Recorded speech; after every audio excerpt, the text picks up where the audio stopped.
Hello viewers, আসসালামু আলাইকুম। কেমন আছেন সবাই? আশা করি ভালো আছেন। আহ আপনাদের সামনে অনেকদিন পর আজকে আসলাম ভিডিওতে। আসলে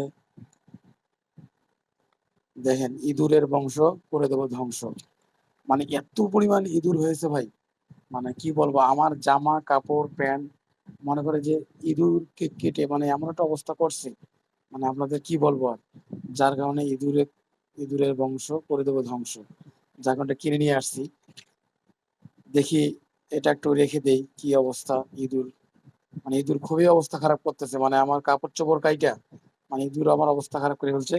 এখন ইঁদুরকে এটা দিয়ে আটকানো যায় কিনা, এখানে রাইখে দিই। জি, আপাতত এখানে রাখলাম, কারণ এখানেই ইঁদুর মানে প্রচুর পরিমাণে ইঁদুর। ইঁদুর মানে ছোট ছোট ইঁদুরের বাচ্চা আর কি, মানে পুরো ঘর অবস্থা, মানে অবস্থা খারাপ করে ফেলছে। কাপড় চোপড় কাইটা কি একটা অবস্থা করছে ভাই, মানে আপনাদের কি বলবো, মানে বলার মতো কোনো ভাষা নাই। যার কারণে দিলাম, দেখি কয়টা ইঁদুর আটকা পড়ে এখানে। সবাই ভালো থাকবেন। খোদা হাফেজ।